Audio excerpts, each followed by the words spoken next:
Hi, I'm Snez, personal trainer, healthy lifestyle coach, and your guide to feeling your best. This podcast is a segment from my weekly radio show, Wellbeing Wednesdays, broadcast live on 88.6 Plenty Valley FM.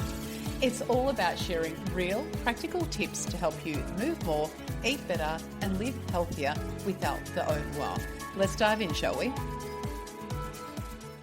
Coming up next is something that I've noticed over the last couple of weeks, that there's been these posts coming up on social media where they're comparing the foods that we think we're used to eating, comparing them to what we were eating years ago and how they're quite different to what they are today.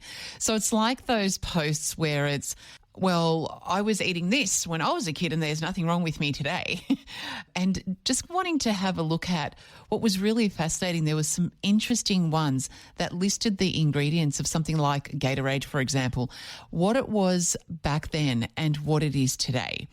And what we're starting to see is that even something like Gatorade, which I'm just about to unpack, is that the same bottle with the same name these days, which originally had maybe 4 or 5 ingredients, now has about 15 ingredients listed, half of which we can't even pronounce or even know what they are. And it got me thinking, like, I think this is a really good point to notice. Like, even if you say that yourself, like, oh, I used to eat that and, it should be fine. And I know Mum, when we were raising our kids, when my kids were littler, and we were talking about milk, and she was like, oh, give them milk, it's completely fine.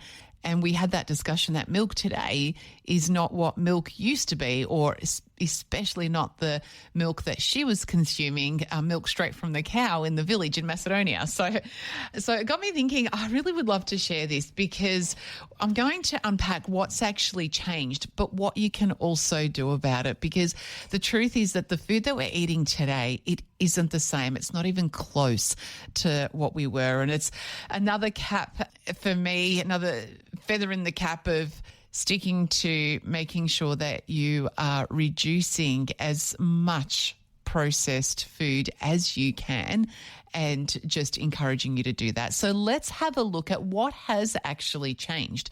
So some of the common examples, and the one that I saw was the Gatorade. So Gatorade, back when it first came out, was made of, and I wonder how many years ago that was. Oh, that was in 1965. Okay. So it had water, sugar, salt, so that was where you're getting your minerals from, and lemon juice for flavour. It then had potassium and phosphate added to it. But today, what we're seeing is a product that has artificial colours, multiple types of sugars in it, preservatives, flavour enhancers, and we know even with, you can get Gatorade and Powerade in all the different colours. So it definitely has changed what it was. And the issue is that it's being marketed as hydrating, but it can actually spike your blood sugar levels, and because of what's in there, can add to inflammation. So it is used as a sports drink, and we can kind of explain it away, but if you're just grabbing it as a drink on the way home from being quite sedentary at work, there's no real explanation for you having that. So just stick with the water, or make your own water, sugar and lemon juice, and it's going to be a hell of a lot better for you. The next one is fries from the major food chains. And back then it was potatoes, oil and salt, and or the fats, which then became terrible but now are kind of okay for you again.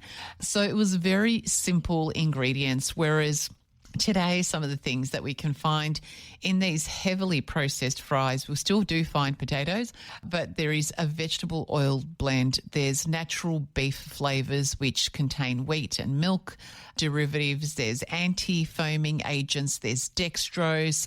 There's a whole bunch of other things, which basically means more processing, more additives and altered fats that are going to affect your health and your gut as well. The next one is packaged bread. Now, this is a tough one, because with packaged bread, we're generally not. If you're in a system of making your own bread, that's just fabulous. But bread can be one of those things that it's just a lot easier to buy it. And the thing is, I think the biggest thing with this is just to make sure that we keep that bread to a minimum. Like, I know when I was being brought up, we just had bread for toast.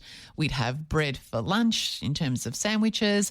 There was always bread, regardless of what the dinner was. There was always bread at the table. And what I find is that firstly, we're making different food choices. So I don't even have bread at the dinner table ever. I don't think it's something that used to bother me as I started to sort of improve my health and wellness. So when I got married and started my own family, I was quite a conscious decision not to have that routine thing of just having bread at every meal. And so you're probably at home thinking, oh, we do that all the time. And, just start to consider whether you do actually need that bread there. Because bread basically should be flour, water, yeast and salt. And that's what it used to be back then.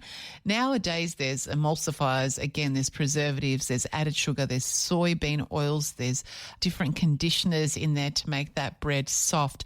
And the ultra-processed bread breaks down really quickly in the body, which spikes your blood sugar levels, and it also increases your cravings, leading to more hunger, which then contributes to weight gain.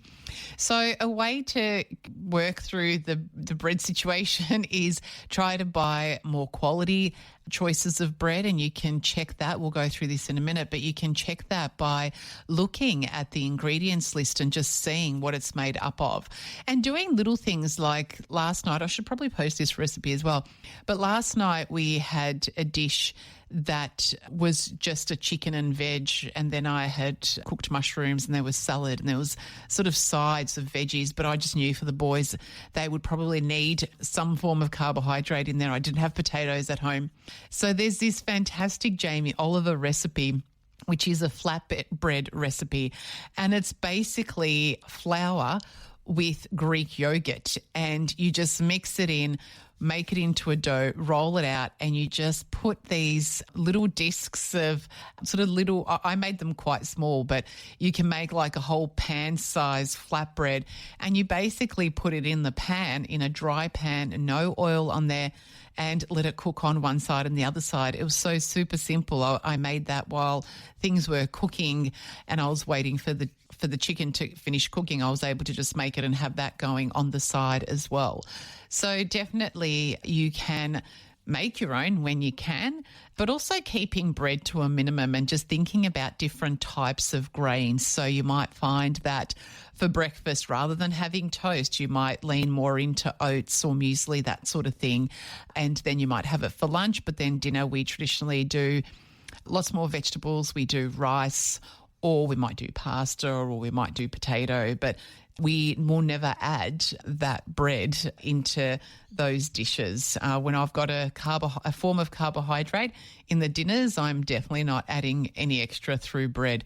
Chicken nuggets is the next one. Oh, this is my absolute bugbear. So chicken nuggets used to be chicken breast, basic crumb and seasoning.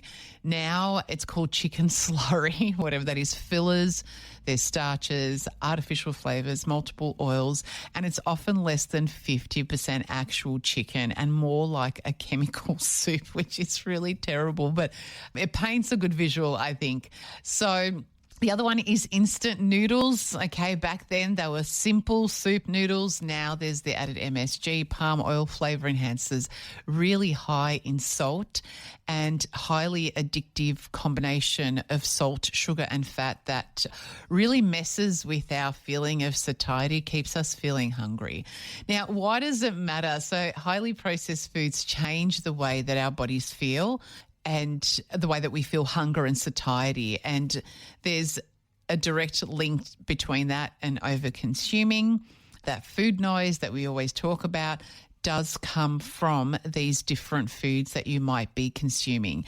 And the other issues with these highly processed foods is that they increase inflammation, they contribute to insulin resistance and are linked to obesity, digestive issues, even mental health problems. And it's especially important when we think about what we're feeding our kids. So yes, we did have these meals as kids, but they are very, very different meals today. So really rethink what you are giving teaching your kids, especially that their bodies and brains are still developing. And it really is our responsibility to fuel them well and to take the time. And look, making things from scratch or making better choices, it takes time. It takes time to learn what the better choices are or to make the food at home. But you can do lots of things. And it's not to say that you can't buy anything ever again, but there is good news of things that you can actually do. So the first one is obviously recreate the takeaway meals at home. Really simple, making your own burgers, which burgers are really simple and easy to make using real ingredients. Also, just to think about keeping a list of foods that you know are good. So you might need to go out and do, a couple of times you go to the shops, you might look at the different labels and just look for fewer ingredients and just know the ones that are the better options and just keep buying those same ones. That's what I do. I just have a list and I just keep buying the same stuff, but also doing things like cooking in bulk once or twice a week so that you've got leftovers. That way you're not sort of left in a situation where you're kind of leaning on the option of takeaway, and just involve your kids in cooking, which I'm so big about, and just talking to them about how food fuels us and how it's not scary in any way, trying to cook but get them involved, and making sure that you show them that things taste so much better when they're made at home, which they really do, and they're so much better for us. So next time you think, oh, but we used to eat that all the time, just remember the food we're eating now is not the same food that we grew up with. It's more processed, it's more artificial, and unfortunately it is more damaging to our well-being. And you don't have to be perfect, but just try to swap some of those out and make majority of your food choices from whole options. And your future self and your current energy levels will thank you for it.